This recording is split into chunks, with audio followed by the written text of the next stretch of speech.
दोस्तों, आज की जो कहानी हम लेकर आए हैं वो है कानपुर के रहने वाले एक शख्स रमेश यादव जी की। पेशे से वो एक ऑटो ड्राइवर हैं, लेकिन जो उन्होंने एक सर्द रात को अनुभव किया वो किसी के भी रोंगटे खड़े कर सकता है। तो आइए आज हम ये कहानी रमेश जी की जुबानी उनकी नजर से सुनते हैं। लेकिन कहानी शुरू करने से पहले आप सभी से एक छोटी सी गुजारिश है।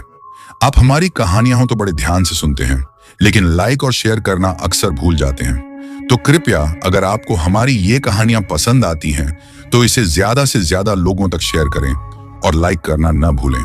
और हाँ, नीचे कमेंट करके जरूर बताइएगा कि आपको आज की कहानी कैसी लगी।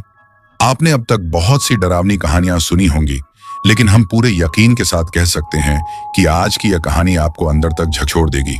और अगर आप हमारे चैनल पर नए हैं तो चैनल को सब्सक्राइब जरूर कर लीजिए, ताकि हमारा और आपका ये रिश्ता और भी गहरा हो सके और हमारी हर नई कहानी आप तक सबसे पहले पहुंचे। तो चलिए दोस्तों, बिना किसी देरी के शुरू करते हैं आज की डरावनी दास्तान।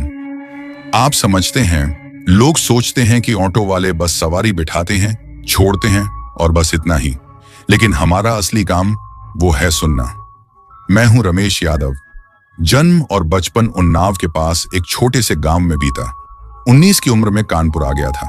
अब तो करीब 20 साल हो गए इसी हरे और पीले रंग की बजाज RI को चलाते हुए, गलियों में घूमते हुए, पुलों को पार करते हुए, गायों और पुलिस वालों को चकमा देते हुए। आप कह सकते हैं ये सड़कें मेरे लिए मेरे घर से भी ज्यादा जानी पहचानी हैं। मैं हर दिन सुबह 6 बजे नवीन मार्केट से अपनी शुरुआत करता हूं, एक कटिंग चाय और 2 बीड़ी के बाद। दोपहर तक आमतौर पर सिविल लाइंस, घंटा घर और कभी कभी दूर रूमा तक भी हो आता हूं। लेकिन अब रात की सवारी बहुत कम लेता हूं, बहुत कम। कभी कभी। बात दिसंबर 1997 की है। उस साल सर्दी कुछ जल्दी, कुछ भारी और कुछ अजीब आई थी। कानपुर की रातें वैसे भी बेरहम होती हैं, खासकर एक आदमी के लिए जो अंधेरे में कुछ पैसे और जोड़ना चाहता हो। लेकिन उस रात कुछ तो था जिसने मुझे थोड़ा और रुकने पर मजबूर कर दिया। मेरी बेटी को बुखार था और दवाई की दुकान वाले ने रात का दाम ज्यादा लिया। तो करीब 11:30 मैं अब भी कलेक्टरगंज के आसपास ही चक्कर लगा रहा था। सड़कें खाली थीं, कोहरा धीरे धीरे फैल रहा था, पहले हल्का, फिर ऐसा जैसे किसी ने रुई की तहें आंखों पर रख दी हो। मैं घर लौटने ही वाला था कि मैंने उसे देखा। एक औरत गंगा बैराज रोड के सामने वाले कब्रिस्तान की दीवार के पास खड़ी थी, लाल दुपट्टा हरे सूट के ऊपर। न कांप रही थी, न डरी हुई लग रही थी, बस खड़ी थी, जैसे किसी का इंतजार कर रही हो, या शायद कुछ और का। मैंने ऑटो धीमा किया। देखिए, मैं जानता हूं आप क्या सोच रहे हैं। कब्रिस्तान के पास कोई अकेली औरत दिखे तो भला कौन रुकता है। लेकिन जब आप कानपुर में ऑटो चलाते हैं तो कहानियां सुनना और उन पर ध्यान न देना सीख लेते हैं। भूत किराया नहीं देते, बट बीमार बुढ़ियां देती हैं। और कई बार खोई हुई बेटियां बस घर जाना चाहती हैं। मैडम, कहां चलना है? मैंने आवाज दी। वो कुछ नहीं बोली, बस पीछे आकर बैठ गई, चुपचाप। उसकी नजरें सीधी सड़क पर थीं। बोलिए कहां? उसकी आवाज हवा की तरह थी, बहुत हल्की। घाटमपुर। मैंने भौहें चढ़ाई। अब ये तो आधी रात हो गई है। वो फिर भी कुछ नहीं बोली, बस सामने देखती रही। अब देखिए, घाटमपुर कानपुर से पूरे 50 किलोमीटर दूर है और रास्ता ज्यादातर सुनसान, सूखे खेत, पुरानी रेलवे क्रॉसिंग और वीरान चौराहे। ऐसा रास्ता जहां कोई ऑटो वाला रात को नहीं जाना चाहता। लेकिन उसके चेहरे में कुछ था, समझा नहीं सकता। वो डरी हुई नहीं थी, बस थकी हुई। वैसी थकावट जो आप किसी के अंतिम संस्कार के बाद चेहरों पर देखते हैं। और मुझे पैसों की जरूरत थी। मैंने ऑटो स्टार्ट किया और वो मेरी जिंदगी का आखिरी समझदारी भरा फैसला था। घाटमपुर का रास्ता रात में ऑटो के लिए नहीं बना। मुझे पता था, हर ड्राइवर जानता है, कोई स्ट्रीट लाइट नहीं, कोई इंसान नहीं, बस टूटी फूटी सड़कें, दोनों ओर खेत और ऐसे पेड़ जो सड़क पर झुकते हुए चलते ऑटो के कान में कुछ फुसफुसाते लगते हैं। फिर भी मैं चल रहा था। इंजन धीमे सुर में गूंज रहा था। हेडलाइट की रोशनी कोहरा चीरने में नाकाम। और पीछे वो औरत, छाया जैसी चुप। मैं बार बार रियर व्यू मिरर में देख रहा था। वो बस वैसे ही बैठी थी, बिना हिले, न खांसी न करवट। उसका दुपट्टा तक नहीं हिला, जबकि हवा लगातार चल रही थी। करीब 10 मिनट बाद मैंने बात करने की कोशिश की। सिर्फ अपनी घबराहट कम करने के लिए। आप यहाँ की लगती तो नहीं है? मैंने पूछा। कोई जवाब नहीं। मतलब इस वक्त सुरक्षित नहीं है? अब भी चुप्पी। मैंने थोड़ा मुड़कर उसके चेहरे को देखने की कोशिश की। उसके नाक नक्श कुछ अजीब थे। त्वचा बहुत पीली, हेडलाइट की पीली रोशनी में नीली सी लग रही थी। आंखें खुली थीं, लेकिन जैसे कुछ देख ही नहीं रही थीं, या शायद इस दुनिया को नहीं, किसी और को देख रही थीं। आपने कभी ऐसा महसूस किया है जैसे ठंड आपके अंदर उतर रही हो? यही तो मेरे साथ होने लगा था। मैंने शॉल को सीने से और कस लिया और ऑटो का एक्सीलरेटर थोड़ा और दबा दिया। कुछ भी कर लो, बस उस मनहूस रास्ते से जल्दी निकल जाओ। पुराने शुगर मिल के खंडहरों को पार करते ही मैंने पहली बार वो सुना, एक सरसराहट, न पिछली सीट से न बाहर से। वो तो जैसे ऑटो के अंदर से नहीं, मेरे अंदर से आ रही थी। वापस लौट जा। मैंने बिना सोचे ब्रेक दबा दिया। ऑटो थोड़ा फिसला, फिर संभल गया। मैंने पीछे देखा, वो अब भी वहीं बैठी थी। मैंने जबरदस्ती हंसने की कोशिश की। मैडम, आपने कुछ कहा क्या? कोई जवाब नहीं, पर इस बार मैंने साफ देखा, उसके पीछे कुछ हिला। ऑटो के अंदर नहीं, बाहर धुंध के पार। मैंने साइड मिरर में झांक कर देखा। एक झलक, कोई आकृति, कुत्ते जैसी रेंगती हुई, पर उससे बड़ी, ऊंची, फिर गायब। मैंने आंखें मली। शायद नींद की कमी होगी। बस थोड़ा और रमेश, मैंने खुद से कहा। उसे छोड़, पैसे ले, घर चल। पर अंदर कुछ पहले ही जान चुका था, पैसे नहीं मिलने वाले। हम एक टूटे हुए माइलस्टोन के पास से गुजरे। रंग तो उड़ चुका था, पर अब भी पढ़ा जा सकता था। घाटमपुर 33 किलोमीटर। तभी उसने पहली बार मुंह खोला। तुम्हें यह रास्ता नहीं लेना चाहिए था। मैंने तुरंत पीछे देखा। क्या? उसकी आंखें मिरर में मेरी आंखों से मिली, और वो वैसी नहीं थी। अब भी इंसानी थी, पर गलत। बहुत बड़ी, बहुत काली, जैसे आंख की पुतली ने बाकी सब निगल लिया हो। मैंने पलकें झपकाईं, दोबारा देखा। सामान्य नहीं, सिर्फ दिखावे के लिए सामान्य। उसने हल्की सी मुस्कान दी, जैसे कोई बुरा मजाक याद करके। तुम्हें घर ही जाना चाहिए था, उसने कहा। मैंने कुछ नहीं पूछा, बस एक्सेलरेटर दबा दिया, और धुंध और भी घनी हो गई। कानपुर और घाटमपुर के बीच एक हिस्सा है जिसे ड्राइवर अंधेरी पट्टी कहते हैं। सरकारी नाम नहीं है, पर हर कोई जानता है। एक टुकड़ा जहां 4 से 5 किलोमीटर तक न बिजली है, न गांव, न मोबाइल सिग्नल। 1997 में भी नहीं था, आज भी नहीं है। वहीं मैं था। ऑटो की हेडलाइट धुएं जैसी धुंध को बस हल्का सा चीर पा रही थी। ठंड इतनी थी कि अपनी ही सांस को देख पा रहा था। अब मैं उसकी तरफ देखने की हिम्मत नहीं कर रहा था। मैंने ध्यान रोड पर रखा, पर अब रोड भी नहीं थी। रास्ता पहले धीरे मुड़ा, फिर अचानक तीखा, ऐसी दिशा में जो मैं पहचानता नहीं था। मैंने ये रास्ता सैकड़ों बार चला था, पर अब ऐसा लग रहा था जैसे सड़क खुद को बदल रही हो, जैसे कोई भूल भुलैया बन गई हो, जहां मुझे कभी नहीं पहुंचना था। और पीछे से वो गुनगुनाने लगी, धीरे, बेसुरी, ऐसी धुन जिसमें कोई जुबान नहीं थी, कोई संस्कृति नहीं थी, जैसे लोरी हो, पर सुलाने के लिए नहीं, फंसाने के लिए। मैं ऑटो रोकना चाहता था, कूद कर भागना चाहता था, पर मेरे हाथों ने छोड़ने से इनकार कर दिया। पांव ने एक्सेलरेटर और दबा दिया। वो गुनगुनाती रही, फिर अचानक, वापस ले चलो, टेक मी बैक। मेरा गला सूख गया। क्या? उसकी आवाज अब सूखी थी, बिल्कुल सपाट, जैसे झंग लगे लोहे पर राख। घुमा लो, उसने फिर कहा। हम गलत रास्ते में आ चुके हैं। मैंने इधर उधर देखा। अब कोई रास्ता नहीं था, बस कीचड़, टूटे पेड़ और हर तरफ धुंध। नहीं, मैंने तो समझा था आप घाटमपुर। तभी वो थोड़ा आगे झुकी, पूरी नहीं, बस इतना कि उसकी सांस से जली बालों और गीली पत्तियों जैसी गंध आई। मैंने कभी नहीं कहा। मेरी रीढ़ सुन्न हो गई। मैंने पलट कर देखा, पीछे की सीट खाली थी। मैंने जोर से ब्रेक मारा, ऑटो बंद हो गया। मैं कूद कर बाहर आया, पीछे भागा, खाली, न कोई पैरों के निशान, न कोई सवारी, कुछ नहीं। मुझे वापस ऑटो में कूद कर भाग जाना चाहिए था, पर मैं मूर्खों की तरह चिल्लाया, मैडम, हेलो, कौन था यार? खामोशी। फिर एक नीम के पेड़ के पीछे से आवाज आई, छन छन छन, जैसे पायल की, बहुत भारी पायल की। मैंने धीरे से मुड़कर देखा। वो फिर वहां थी, चल नहीं रही थी, तैर रही थी। उसके पैर जमीन को छू नहीं रहे थे। उसकी दुपट्टा अब ऐसे चिपका था जैसे चमड़ी हो गई हो, और उसकी आंखें अब वो नहीं थी, न लाल न सफेद, बल्कि एक मृत पीला अंधेरा, जैसे जानवरों की आंखें रात में चमकती हैं या लाशों की। उसने फुसफुसाया, तूने मुझे देख लिया। और फिर अंधेरा।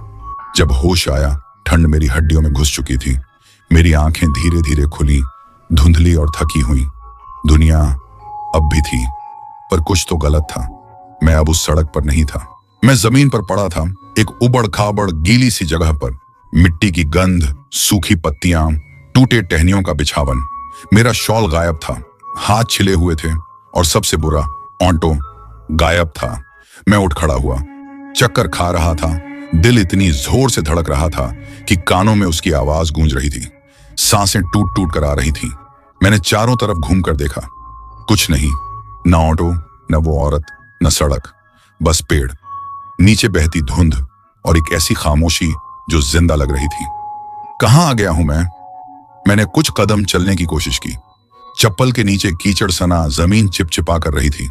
फिर पीछे से हल्की सी आवाज आई, टक, जैसे कोई कठोर चीज लकड़ी से टकराए। मैंने बुदबुदाया, ऑटो ले जा रही है। वो कौन थी? क्या थी? और तभी, जैसे खुदा मजाक कर रहा हो, ऑटो का हॉर्न बजा। एक हल्की सी बीप। मैं जम गया। आवाज आई थी बाईं ओर, पेड़ों के पीछे से। मैं दौड़ पड़ा। टहनियां बाहों को खरोंचने लगी, झाड़ियां पिंडलियों को चीरने लगी, पर मैं दौड़ा पागलों की तरह। और फिर वो दिखा, मेरा ऑटो, दो पेड़ों के बीच एकदम सीधा खड़ा, जैसे कुछ हुआ ही ना हो।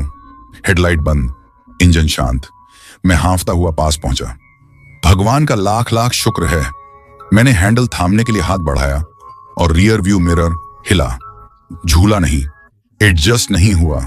ऐसे झुका जैसे अंदर कोई मुझे आते देख रहा हो। मैं पीछे हट गया। फिर मैंने सीधे मिरर में देखा, और जो दिखा वो मैं नहीं था। चेहरा मेरा ही था, पर हंसी एक खींची हुई, जबरदस्ती की, डरावनी मुस्कान, जो मैं बिल्कुल भी नहीं दे रहा था। और उस हंसते हुए अक्स के पीछे वो थी, पीछे की सीट पर खड़ी थी और मुस्कुरा रही थी, और भी चौड़ी मुस्कान। मैं उछलकर पीछे गिर पड़ा। जमीन पर पीठ के बल, आईने की परछाई गायब। मैं धीरे धीरे उठा, हर अंग कांप रहा था। थरथराते हाथों से ओंठों की पिछली सीट में झांका, खाली। मैंने पलकें झपकाई, दोबारा देखा, अब भी खाली। अब परवाह नहीं थी, अब जाना ही था। अभी मैंने इंजन स्टार्ट किया। पहले एक खांसी, फिर दूसरी, और फिर वो वही पुराना गुर्राहट भरा आवाज जैसे हमेशा करता था। मैंने ऑटो मोड़ा और दौड़ाया उस दिशा में जहां से आया था, जहां सड़क होनी चाहिए थी। पर जितनी दूर मैं जाता, वही नीम का पेड़ बार बार सामने आ जाता। हर बार एक नया पान का दाग तना पर। हर बार वही खाली बीड़ी का पैकेट नीचे पड़ा। हर बार हवा और ठंडी हो जाती। मैं और तेज दौड़ाने लगा। तभी हॉर्न फिर खुद ही बजा। एक बार, दो बार, तीन बार, और रियर व्यू मिरर से एक फुसफुसाहट, तू जा नहीं सकता रमेश, जब तक मैं जो दिखाना चाहती हूं तू देख न ले। मुझे अपनी नानी की कहानियां याद आईं, चलावा की। वो कहती थी, चलावा डराता नहीं, तोड़ता है, थोड़ा थोड़ा करके, जैसे किसी धागे को खींचकर स्मृति से उधेड़ा जा रहा हो।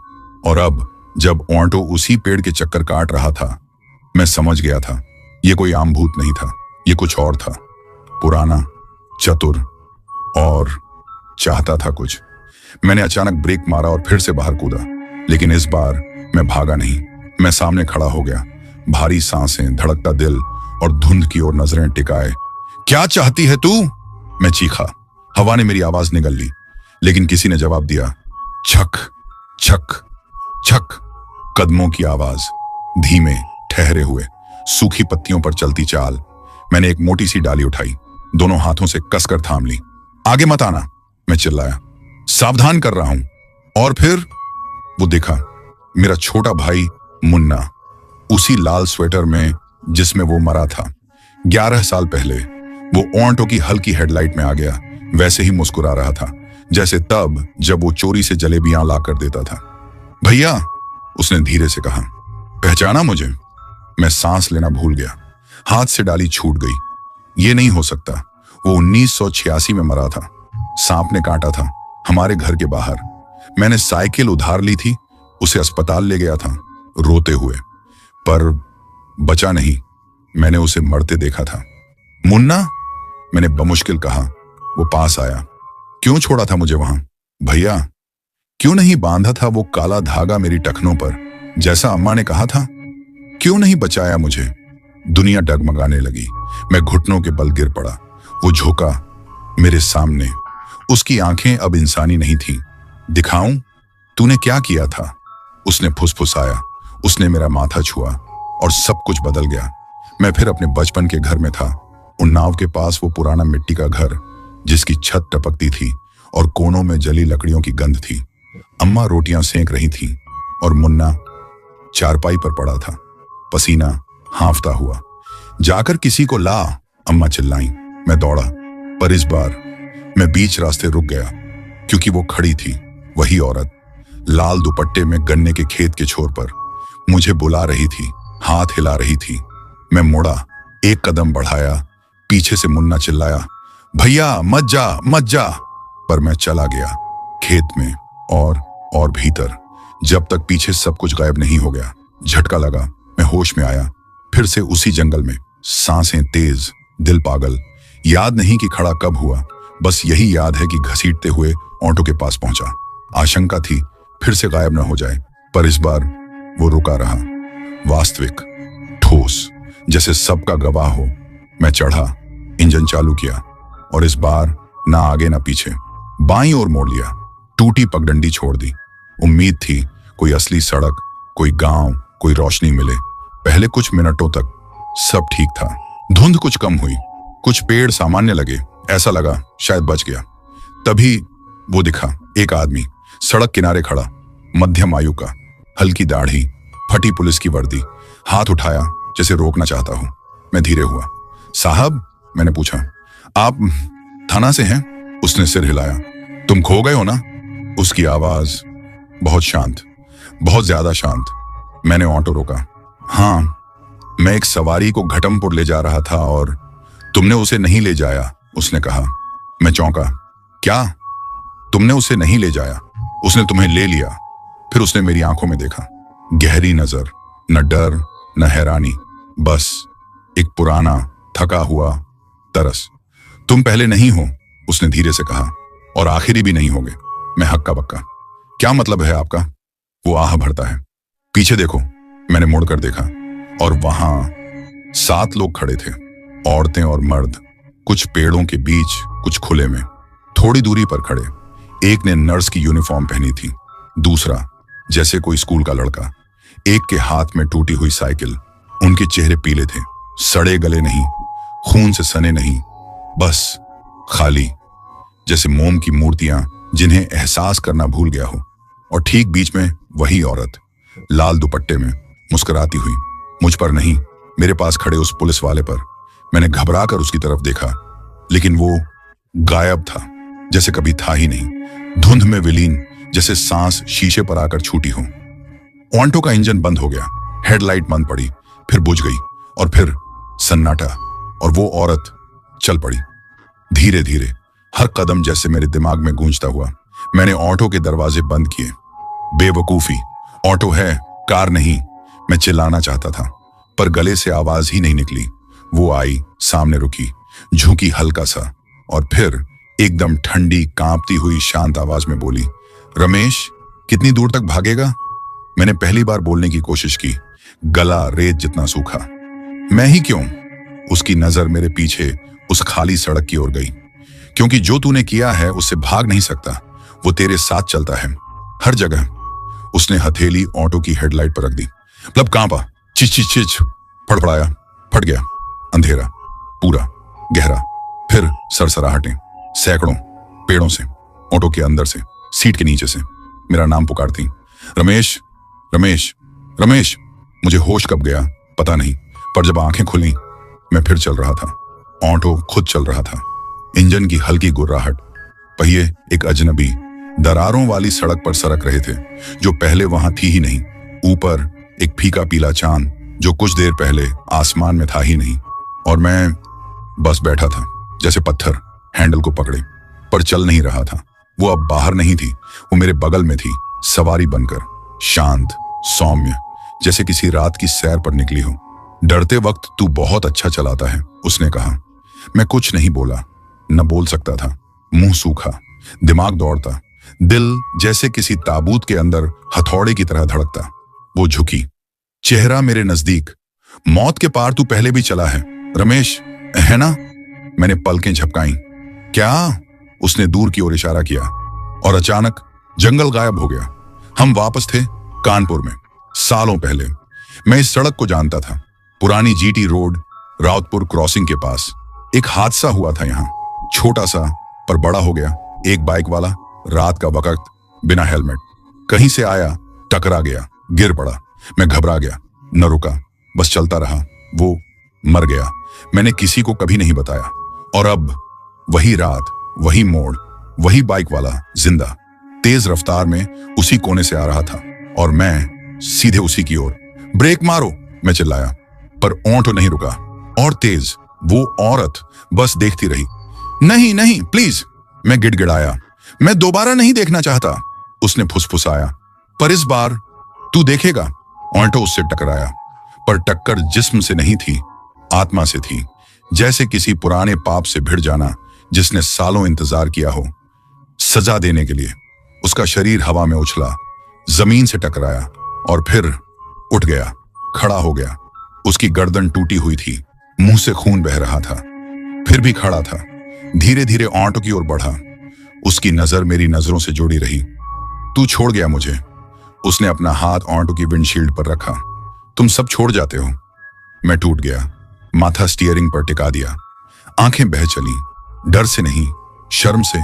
सालों तक मैंने खुद से कहा मेरी गलती नहीं थी, कि मैंने नहीं देखा उसे, कि मैं थका हुआ था, कि वो तेज चल रहा था। लेकिन अंदर ही अंदर मैं जानता था, मैं भागा था। और अब वो सब लौट रहे थे। मुन्ना, वो बाइक वाला, और बाकी सब जिन्हें मैंने पीछे छोड़ दिया था। लाल दुपट्टे वाली औरत ने मेरे कंधे पर हाथ रखा। अब तू जा सकता है, उसने कहा। मैंने सिर उठाया, हैरान, उम्मीद से भरा। सच में? उसने सिर हिलाया। लेकिन तुझे चुनना होगा। उसने हाथ उठाया और ऑटो के सामने की सड़क दो हिस्सों में बंट गई। बाईं ओर एक सीधी सड़क, साफ, उजली, शांत, न पेड़ न धुंध, बस सुकून। दाईं ओर वही जंगल, पहले से भी ज्यादा काला। मैंने दोनों रास्तों को देखा। फर्क क्या है? मैंने पूछा। वो मुस्कुराई। एक तुझे वापस दुनिया में ले जाएगा, सुबह तेरी आंख खुलेगी अपने बिस्तर में, ये रात बस एक धुंधली डरावनी याद बनकर रह जाएगी। और दूसरा, वो झुकी, कान के पास फुसफुसाई, दूसरा तुझे ले जाएगा सच तक, पछतावे तक, उन सब तक जो आज भी तेरा इंतजार कर रहे हैं। मेरी सांस अटक गई। तुम किस रास्ते जाओगी? उसने कोई जवाब नहीं दिया, बस हवा में राख की तरह गायब हो गई। मैं ऑटो में बैठा रहा। सामने वो दो रास्ते, हेडलाइट झपक रही थी। एक रास्ता शांति का वादा, दूसरा इंसाफ का। मैंने धीरे से हैंडल घुमाया और अंधेरे रास्ते को चुना। जैसे ही मैंने अंधेरे रास्ते की ओर मोड़ा, दुनिया फिर बदल गई। सड़क बस मुड़ी नहीं, सूख गई, सिमट गई, जैसे कोई जिंदा चीज हो जो अब खुद में लिपटने लगी हो। दोनों तरफ के पेड़ झुकने लगे, उनकी शाखें ऑटो की छत को छूने लगी जैसे उंगलियां। हवा भारी हो गई थी, कोहरे से नहीं, यादों से। और फिर फुसफुसाहटें लौट आईं, लेकिन इस बार सैकड़ों आवाजें नहीं थीं, बस एक, गहरी, साफ, धीमी। तू घर जा सकता था। मैंने हैंडल को कसकर पकड़ लिया, उंगलियां सफेद हो गईं। तूने चुना याद करने को, चुकाने को। अब देख जो तूने दफन कर रखा है। ऑटो खुद ब खुद धीमा हुआ, रुक गया एक छोटे टूटे मंदिर के सामने। पुरानी ईंटें, गुंबद गायब, एक फटी हुई घंटी जो जंग लगे सरिये से लटक रही थी। अंदर की मूर्तियों पर काई जमी थी, पर मैं पहचान गया। भैरव बाबा थे वो, यात्रियों के रक्षक, मगर उनका चेहरा कोई नोच चुका था, जैसे कोई नहीं चाहता था कि मैं खुद को महफूज समझूं। मैं बाहर निकला, हवा चीखी। मंदिर के अंदर एक छोटा सा धातु का आईना टंगा था, एक थाली जितना बड़ा, दीवार पर टेढ़ा लटका हुआ। न जाने क्यों मैं उसकी ओर बढ़ा। कुछ था उसमें, जिंदा सा। जब मैंने उसमें झांका, मैंने खुद को नहीं देखा, ना रमेश, ना वो ऑटो ड्राइवर जो रात को सवारी लेता था और पान की दुकानों पर जोक सुनाता था। मैंने देखा हर वो पल जिससे मैं भागा था, मुन्ना की निःशब्द देह, मेरे हाथ मिट्टी से सने, गटर में पड़ा वो बाइक वाला और मैं तेजी से भागता हुआ। वो बुजुर्ग औरत जिससे ज्यादा किराया लिया और बंद अस्पताल के बाहर छोड़ दिया। वो लड़की जिसे कर्फ्यू की रात में बैठाने से मना कर दिया था, जिसने सड़क किनारे बच्चा खो दिया। यहां तक कि वो कुत्ता जिसे मैंने मारा और कभी मुड़कर नहीं देखा। सब कुछ एक एक कर, हर गुनाह आईने में ऐसे चलने लगा जैसे मेरी आत्मा की फिल्म हो रही हो। और फिर छवि बदली। अब वहां एक इंसानी नहीं, अमानवीय आकृति खड़ी थी। ना पुरुष, न स्त्री, न चेहरा, बस चलती परछाइयां। उसके हाथ लंबे और अस्वाभाविक, छाती ऊपर नीचे हो रही थी जैसे दुखों में सांस ले रही हो। वो मुझे देख रही थी बिना आंखों के, और फिर उसने बोला, मौन में, मेरे मन में, मैं भूत नहीं हूं, मैं सज्जा नहीं हूं, मैं वो याद हूं जिससे तू डरता है, जो सच तूने दबा रखा है। मैं वही हूं जो तब उठता है जब आत्मा भूलने से इनकार कर देती है। मैं पीछे लड़खड़ा गया। छलावा, मैंने फुसफुसाया। उसने सिर हिलाया, फिर आईने के पार से हाथ निकाला और मेरे सीने को छू लिया। मेरे शरीर में झटका लगा और मैं देख सका। वो रात जब पिताजी मरे थे, उन्होंने मुझसे अस्पताल ले चलने की भीख मांगी थी, पर मैं दोस्तों के साथ शराब पीने चला गया। वो जमीन पर मर गए, अकेले, मेरा नाम पुकारते हुए। मैं घुटनों पर गिर पड़ा, बिलखता हुआ, गला जला हुआ। छलावे ने हाथ पीछे खींच लिया। अब तूने देख लिया है, उसने कहा, अब जा सकता है। जब मुझे होश आया, मैं एक असली सड़क के किनारे पड़ा था। NH 34। सुबह हो चुकी थी। चिड़ियों की चहचहाहट, सूरज की हल्की गर्मी मेरे चेहरे पर। मेरा ऑटो वहीं था, साबुत, शांत, मेरा इंतजार करता हुआ। और पहली बार रियर व्यू मिरर में मैंने सिर्फ खुद को देखा, थका हुआ, आंखें गड्ढों जैसी खोखली, लेकिन इंसान। उस सुबह मैं घर लौटा, बिना म्यूजिक के, बिना चाय के स्टॉप के, बिना किसी बात के, बस खामोशी। और जब बाद में लोगों ने पूछा, कहां था तू रात भर, मैं बस मुस्कुराया। एक सवारी ली थी जो लेनी नहीं चाहिए थी, पर जरूरी थी, क्योंकि अब मैं जान चुका था, छलावा बुरों के लिए नहीं आता। वो उन लोगों के लिए आता है जो भूल जाते हैं, जो शहर की भीड़ में छिपे रहते हैं, अपनी ऑटो की सीट के पीछे, ऐसे दिखावा करते हैं जैसे उन्होंने कभी कोई गलती ही नहीं की। और अगर कभी तुम खुद को अकेला पाओ, भटके हुए, और कोई औरत लाल दुपट्टे में हाथ दे, रुको, आईने में देखो और खुद से पूछो, क्या है जो अब तक याद नहीं किया। मैंने किसी को कुछ नहीं बताया, कई दिनों तक। कैसे बताता, क्या कहता? भाई, एक औरत बैठी थी ऑटो में, पर छलावा निकली। लोग हंसते, या और बुरा, मुझे पागल समझने लगते। तो मैंने बस चुपचाप फिर से चलाना शुरू किया, धीरे, सावधानी से, हर रात। अब जंगल वाले रास्तों से बचता था। 10 बजे के बाद सवारी लेने से मना कर देता। सीट के नीचे हनुमान चालीसा रखने लगा। पर दिल के अंदर मुझे पता था, कहानी अभी खत्म नहीं हुई थी, क्योंकि उस सड़क के बाद हर रात वो लौटती रही, ना ऑटो में, ना आईने में, सपनों में, हमेशा पीछे वाली सीट पर, चुपचाप, सामने देखती हुई, ना कुछ कहती, ना पलकें झपकाती, बस मौजूद रहती। और फिर करीब 10 दिन बाद कुछ हुआ जिसने सब कुछ बदल दिया। मैंने एक बूढ़े आदमी को उठाया नवाबगंज मंदिर के बाहर, रात के करीब 8:45। सामान्य लग रहा था, सफेद कुर्ता, छड़ी, थकी आंखें। कहने लगा, लाल बंगला जाना है। आधे रास्ते में उसने एक बात कही जिससे मेरी रूह कांप गई। छलावा ने तुझे तेरा भाई दिखाया है ना? मैंने ब्रेक मारा, गाड़ी झटके से रुकी। मैं पीछे मुड़ा। वो मेरी ओर देख रहा था, शांत, सब कुछ जानने वाला। आपको कैसे पता? मैं बुदबुदाया। उसने मुस्कुराया नहीं। उन्होंने मुझे मेरी बेटी दिखाई थी, 15 साल पहले। ऑटो बंद सड़क पर खड़ा था, इंजन धीमी आवाज में चलता रहा। वो दूर कहीं देखने लगा, आवाज भारी थी। वो बस एक्सीडेंट में मरी थी, हमीरपुर के पास। मैं उसे नहीं बचा सका। मुझे उस दिन गाड़ी चलानी थी, पर मैं नशे में था। उन्होंने सब दिखाया, फिर से महसूस करवाया। फिर वो मेरी ओर देखने लगा, और फिर उन्होंने मुझे जाने दिया। मेरी सांसें अटकने लगी। आपने भी उसे देखा था? लाल दुपट्टे वाली औरत? उसने सिर हिलाया। वो भूत नहीं है, वो बस एक चेहरा है जो वो पहनते हैं। वो कौन है? मैंने पूछा। वो थोड़ा आगे झुका। तुझे लगा तू अकेला चुना गया? उस रात मैं घर नहीं गया। हम दोनों लाल बंगला के बाहर एक बेंच पर बैठे रहे घंटों। वो मुझे कहानियां सुनाता रहा, दूसरे ड्राइवरों की, दूसरी छवियों की। आगरा का बस ड्राइवर जिसने अपनी मरी हुई पत्नी को रियर व्यू में देखा और बस का कंट्रोल खो दिया। फतेहपुर का एक टेम्पो वाला जो 2 हफ्ते के लिए गायब हो गया और जब लौटा उसके बाल पूरे सफेद थे। आलमबाग का रिक्शा वाला जो हर रात अपनी सीट के नीचे से एक बच्चा रेंगता हुआ देखता था और फिर बोलना ही बंद कर दिया। वो आते हैं, बूढ़े ने कहा। उनके पास जो अपने गुनाह बहुत गहरे दफन कर देते हैं। क्यों? मैंने पूछा। याद दिलाने, चेतावनी देने। किस बात की चेतावनी? उसने आसमान की ओर देखा। काली रात और कुछ चमकते तारे कि कुछ आने वाला है, एक हिसाब का वक्त।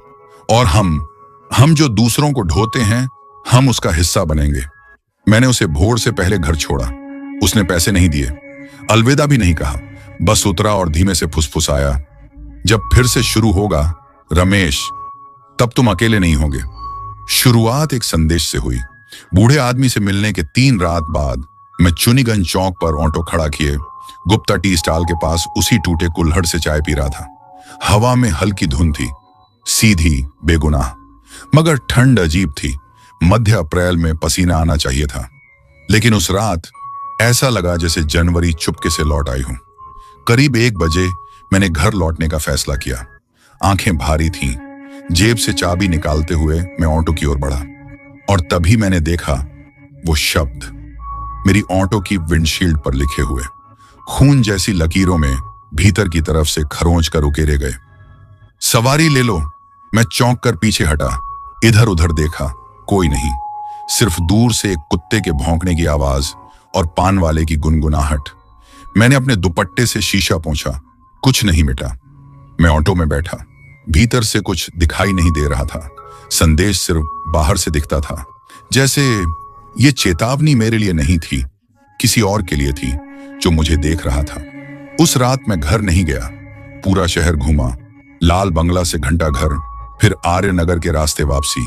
ना खाना खाया, ना तेल भरवाया, ना कोई सवारी उठाई। बस किसी चीज का इंतजार कर रहा था, या किसी का।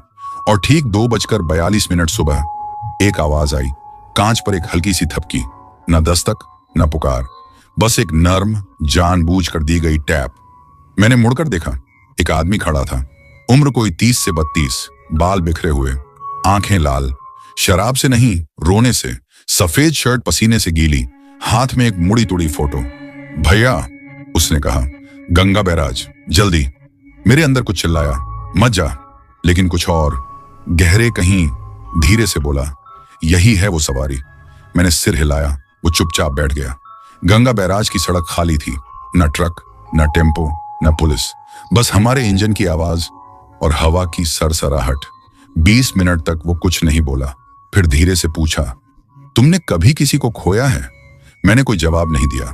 उसने अंधेरे में वो फोटो आगे बढ़ाई। एक बच्ची, करीब 9 साल की, आधी मुस्कान, आधा डर। मेरी बेटी है, वो फुसफुसाया। हम यहां आए थे। वो बहाव में बह गई। अब तक कोई नहीं मिला उसे। मेरे हाथों की पकड़ हैंडल पर कस गई। उसने फिर कहा, आवाज कांप रही थी, कल रात मेरे कमरे की खिड़की पर दस्तक हुई। मैंने खोला, वो खड़ी थी, गीली, कांपती हुई, और बस इतना बोली, बाबा, मैं इंतजार कर रही हूं, मुझे लेने आओ। मैंने ब्रेक मारने ही वाला था, लेकिन वो आदमी मेरी ओर देख रहा था, आंखों से आंसू बहते हुए। उसने कहा था, मुझे कोई मिलेगा, कोई जो रास्ता जानता होगा, वो मुझे वहां तक ले जाएगा, बिना किराए के। मैंने स्पीड बढ़ा दी। सामने गंगा चमक रही थी, काली, अथाह, खामोश। और तभी मुझे समझ में आया, वो बच्ची डूबी नहीं थी, वो ली गई थी। हम किनारे पहुंचे। वो आदमी उतरा, बैरिकेड के पास जाकर खड़ा हो गया, नदी को घूरते हुए। मैं ऑटो में ही रहा। इंजन की गुनगुनाहट, बस वही आवाज। फिर वो मेरी ओर मुड़ा और मुस्कुराया, धन्यवाद रमेश। मैं चौंका, तुम्हें मेरा नाम कैसे पता? उसने कोई जवाब नहीं दिया, बस बैरिकेड पार किया और नदी में समा गया। मैं दौड़कर पीछे गया, चिल्लाया, रोया, कुछ नहीं, न छींटा, न शरीर, बस खामोशी। जब मैं ऑटो के पास लौटा पीछे की सीट सूखी थी, जैसे कोई बैठा ही नहीं था, लेकिन वो फोटो वहीं पड़ी थी, चेहरा नीचे की ओर। मैंने उठाया, वो खाली थी। छलावा अब भी खत्म नहीं हुआ था।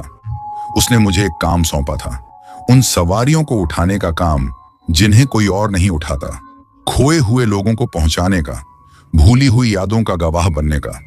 और अब मुझे पता था, हर अगली सवारी मुझे और गहराई में ले जाएगी, उस सच की ओर जिससे मैं अब भी अनजान था। मैं सो नहीं सका।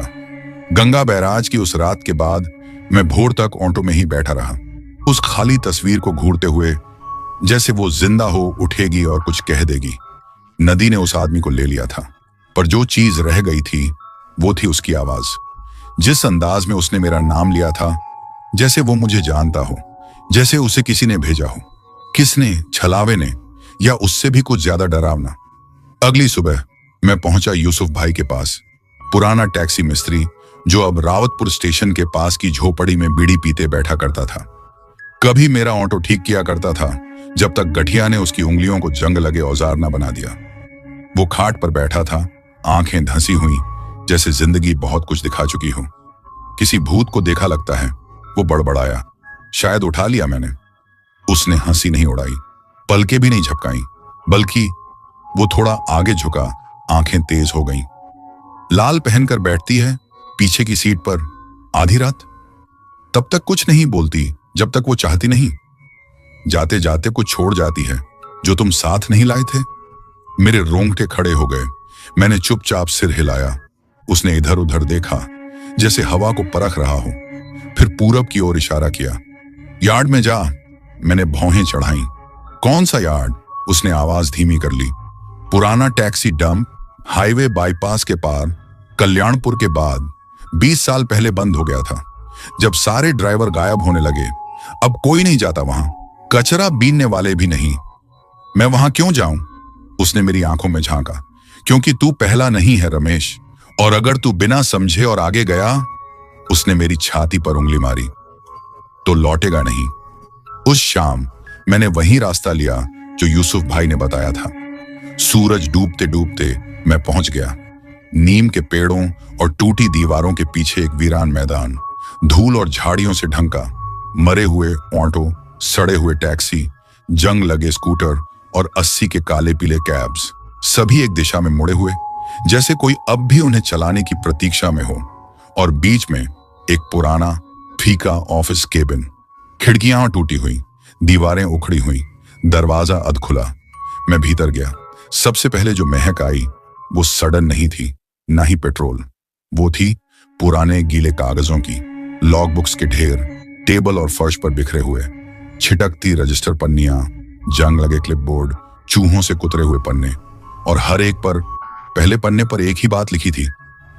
सवारी उठाई गई, उसके बाद ड्राइवर का नाम, और फिर एक ऐसी भाषा जो मैं पढ़ नहीं सका, ना हिंदी, ना उर्दू, ना अंग्रेजी। ऐसे चिन्ह जो ज्यादा देर देखने पर हिलने लगते थे। एक बही पर खून के धब्बे थे, दूसरे पर नाखूनों के निशान, लेकिन सभी में एक ही ढांचा था, नाम, सवारी, तारीख और वो भाषा। कुछ नामों को मैं पहचान गया। अजय दादा 2009 में 12 के लिए निकला, कभी वापस नहीं आया। सादिक भाई, सबसे सौम्य इंसान, 2004 से गायब। यहां तक कि रवि, जिसने एक बार शराब की दुकान के बाहर मेरी जान बचाई थी, वो सब यहां आए थे। और अब मैं भी। जब मैं मुड़ने लगा, एक आखिरी किताब ने मुझे रोक लिया। काली किताब, बिना किसी लेबल के, धीरे से खोला। सिर्फ एक पेज लिखा था, राकेश सिंह, सवारी, बकाया, अंतिम दर्शन, रमेश। मेरे हाथ कांपने लगे। राकेश, मेरा बड़ा कजिन, जिसने मुझे ड्राइविंग सिखाई थी। 15 साल पहले संपर्क टूट गया था। घर वाले बोले पंजाब चला गया, लेकिन अब मुझे मालूम था वो भी उन्हीं में से एक था। चुना गया, ले जाया गया। बाहर की हवा अचानक तेज हो गई और ऑफिस की टूटी खिड़की के कांच में मैंने उसे फिर देखा। लाल कपड़ों में वो औरत ठीक मेरे पीछे खड़ी थी, भावहीन चेहरा, बस इंतजार करती हुई। मैंने पीछे नहीं देखा, मैं देख ही नहीं सका। उस पल में कुछ था, उसके प्रतिबिंब को टूटे कांच में देखने में, जिसने मेरे शरीर को जैसे जकड़ लिया। जैसे अगर मैं पलटा तो मैं नहीं रहूंगा। मैं धीरे धीरे पीछे हटा, एक एक कदम नजरें कान से हटाए बिना। जैसे ही मैंने दहलीज पार की, वो गायब थी। ना कोई आहट, ना हवा, बस सन्नाटा। मैं सीधे घर आया, ना खाना खाया, ना सोया, बस फर्श पर बैठा रहा, अपने एक कमरे के फ्लैट में, काली रजिस्टर खोले हुए, राकेश का नाम घूरते हुए, उसके नाम के पास लिखे वो शब्द, सवारी, बकाया, अंतिम दर्शन, रमेश। इसका मतलब क्या था? क्या मैं आखिरी इंसान था जिसने उसे जिंदा देखा, या क्या मुझे ही उसकी अधूरी सवारी पूरी करनी है? और बकाया का मतलब, क्या किराया बाकी है या आत्मा? मुझे जवाब चाहिए थे, तो मैं गया एकमात्र उस इंसान के पास जो कुछ जान सकता था। Inspector Maheshwar Singh, retired police वाला, अब जाज मऊ में सेकंड हैंड औजार बेचता था। उसी ने 2000 के दशक में टैक्सी यार्ड से ड्राइवरों की गायबियों की फाइलें देखी थी। लोग कहते थे उसने उम्र की वजह से नहीं, बल्कि उस यार्ड में जो देखा उससे डर के पुलिस छोड़ी थी। वो एक पेड़ के नीचे बैठा था, एक स्पैनर पर तेल मलते हुए, चारों ओर पुराने स्क्रू ड्राइवर और जंग लगे औजार। जब मैंने छलावा का नाम लिया, उसने पलटकर भी नहीं देखा, बस मेरी ओर घूरते हुए बोला, फिर से शुरू हो गया है ना? मैंने सिर हिलाया, रजिस्टर दिखाया, उसने खोला, राकेश का नाम पढ़ा, धीरे से कुछ बुदबुदाया, शायद कोई मंत्र या कोई दुआ, फिर बोला धीरे, थोड़े थोड़े शब्दों में, जैसे हर लफ्ज के पीछे कोई बोझ हो। एक नियम है रमेश, जो सवारी छलावे से शुरू होती है उसे या तो पूरा होना होता है या फिर बदलना। मैंने भौहें चढ़ाई। बदलना? किससे? उसकी आंखें अचानक चिंगारी जैसी चमक उठी। तुमसे या किसी और से जिसे छलावा चुने। मेरी सांस अटक गई। मतलब अगर मैं राकेश की आखिरी सवारी पूरी नहीं करता तो उसकी जगह तुम लोगे, और वो सवारी कभी खत्म नहीं होगी। उसी वक्त हवा फिर से उठी, तेज और चीरती हुई, और दूर कहीं मैंने सुना एक इंजन की आवाज, धीमी, पुरानी, लयबद्ध, जैसे कोई ऑटो रिक्शा जो किसी और समय से चलकर आ रहा हो। महेश्वर सिंह खड़ा हो गया, सड़क की ओर देखता रहा, फिर अपनी शर्ट की जेब से एक पुराना कागज निकाला और मेरी ओर बढ़ा दिया। एक पुलिस रिपोर्ट की फोटोकॉपी, तारीख 15 जुलाई 2009, दर्ज किया गया रमेश कुमार। लेकिन मैंने कभी ऐसी रिपोर्ट नहीं लिखी। फिर भी उसमें दर्ज था एक गायब मुसाफिर, पिकअप पॉइंट, काकादेव गंतव्य, सूचीबद्ध नहीं ड्राइवर, राकेश सिंह वाहन, K09B1432, और शिकायतकर्ता का नाम मेरा। ये नामुमकिन है, मैंने बड़बड़ाया। ये नकली है, ये, लेकिन दस्तखत वो मेरा था, मेरी ही लिखावट। इंस्पेक्टर की आवाज मेरे डर के बीच चीरती हुई आई। उन्होंने तुम्हें लूप में खींच लिया है रमेश। वो अधूरी सवारी कभी खत्म नहीं हुई, अब तुम्हें उसे पूरा करना होगा। मैंने सिर उठाया, लेकिन कैसे? उसने कोई जवाब नहीं दिया, बस रिपोर्ट के कोने में लिखी तारीख की ओर इशारा किया। 15 जुलाई, कल पिकअप पॉइंट पर जाना, उसने कहा। काकादेव, रात 11:45। वही तारीख, वही वक्त। छलावा हमेशा समय का मान रखता है। तू चूक गया तो फंस गया। फंस गया कहां? लूप में, उस अनंत रास्ते में।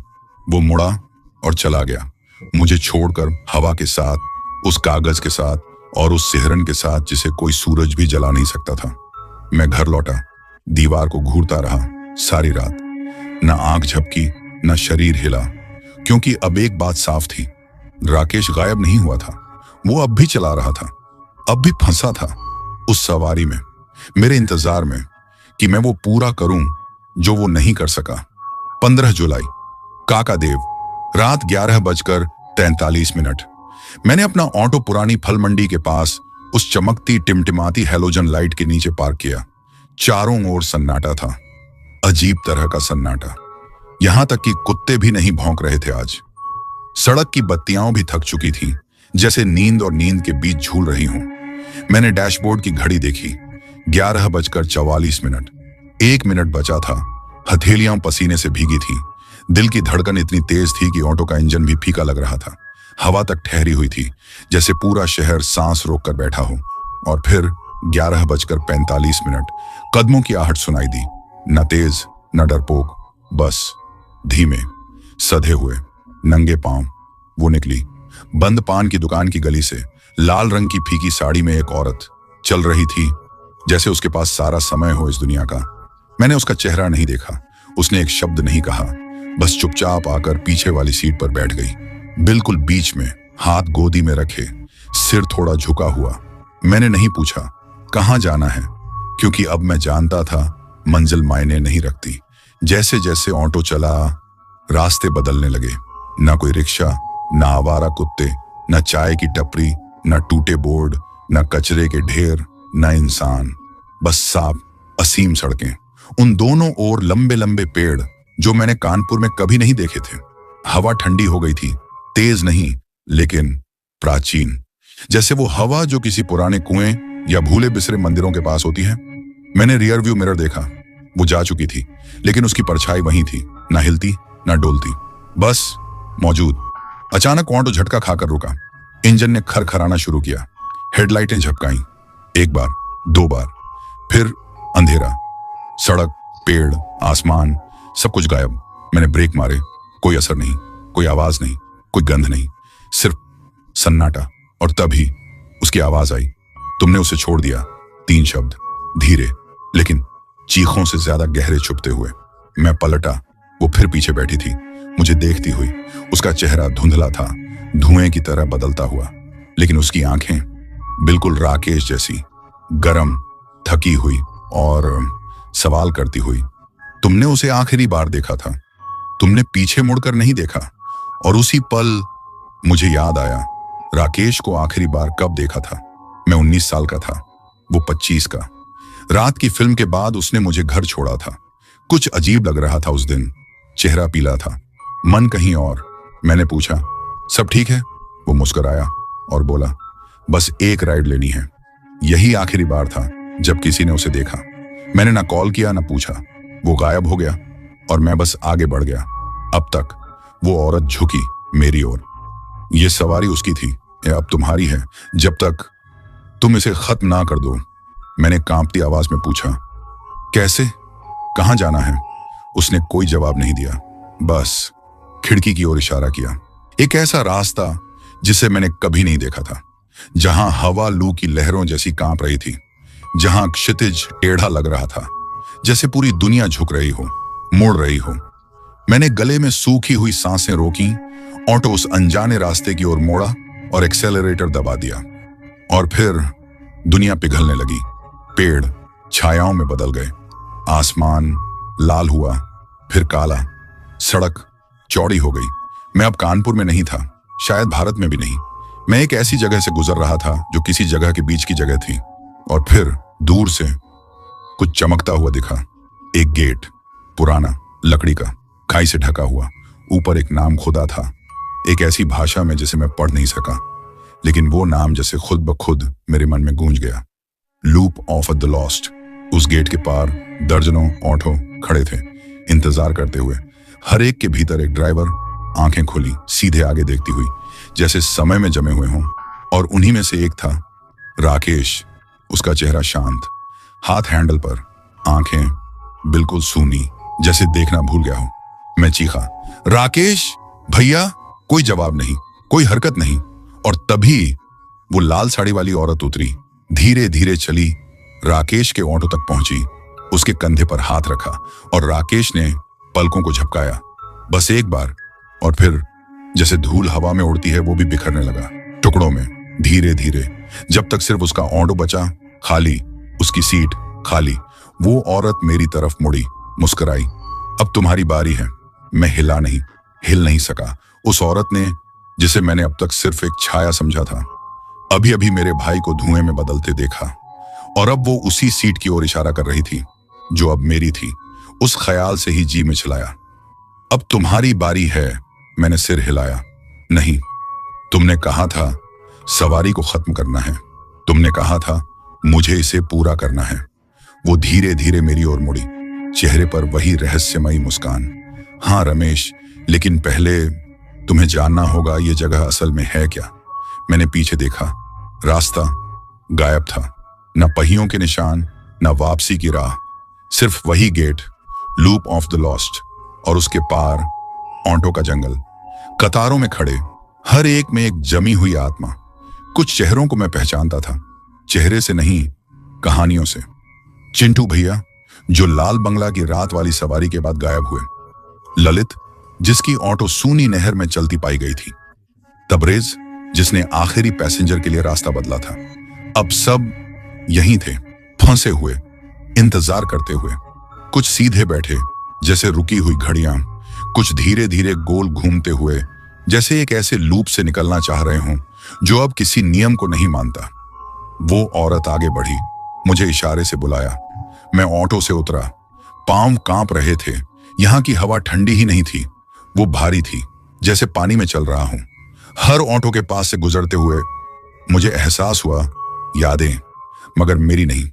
एक बच्ची की मां को पुकारती आवाज, कांच टूटने की चीख, एक खांसी जो रुकी नहीं, चलती ऑटो में किसी की चीख। ये भूत नहीं थे, ये गूंजें थीं, जिंदगियां जो अधूरी रह गईं, सफर जो बीच में छूट गए। वो औरत मुझे एक सूखे पेड़ के पास ले गई जिस पर एक शीशा टंगा था। साधारण नहीं था वो, उसकी सतह धुएं की तरह लहराती थी। मैंने उसमें झांका। मुझे अपना अक्स नहीं दिखा, राकेश दिखा, मगर एक ड्राइवर नहीं, एक बच्चा, नंगे पांव खेतों में दौड़ता, आंधी में बरगद के पेड़ के नीचे छिपता, मेरे साथ आम चुराकर हंसता। फिर वो बड़ा होता दिखा, ऑटो चलाते हुए, काका देव के पास एक औरत को चढ़ाते हुए, और फिर गायब होता हुआ।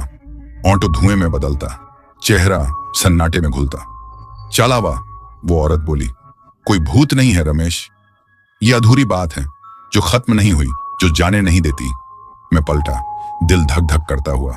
तो तुम क्या हो? उसने मेरी आंखों में देखा और पहली बार उसकी आवाज कांपी। मैं चालावा नहीं हूं, मैं इसकी पहली सवारी हूं। मैं कुछ समझा नहीं। मैं घर जा रही थी, औरैया के बाहर अपने गांव, पर जिसने मुझे उठाया वो मुझे पहुंचा नहीं सका। हम एक्सीडेंट में मारे गए दोनों, लेकिन मेरा सफर खत्म नहीं हुआ। मेरी जरूरत घर पहुंचने की, वो भी नहीं मरी। यहीं से ये सब शुरू हुआ, एक अधूरी सवारी से। वक्त के साथ ये बढ़ता गया, एक लूप, एक भूख, एक साया जो उन लोगों को निगलता है जो अपनी आखिरी सवारी को अधूरा छोड़ देते हैं। मेरे कदम पीछे हटे, दुनिया घूमती सी लगी। अब क्या? मैं यहीं फंस गया हूं, किसी की जगह लूं, एक और खोई हुई रूह बन जाऊं? उसने सिर हिलाया। जरूरी नहीं, एक तरीका है इसे खत्म करने का। सवारी पूरी करो, वाकई में पहुंचाओ उस जगह जहां उसे जाना था। मैंने मुश्किल से गले से आवाज निकाली, कैसे? वो मुझे देखती रही, चेहरा अब सौम्य था। मुझे घर ले चलो। औरैया? मैंने पूछा। उसने सिर हिलाया। नेपालपुर के बाहर एक बरगद है, मेरे पिताजी ने लगाया था, वहीं जा रही थी जब मरी। हाथ कांप रहे थे जब मैंने फिर से ऑटो स्टार्ट किया। वो फिर पीछे बैठ गई, शांत, स्थिर, और पहली बार मैंने उसका चेहरा साफ देखा। न खून, न दांत, न डरावनी चीखें, बस एक औरत, थकी हुई, भूली हुई, इंतजार करती हुई।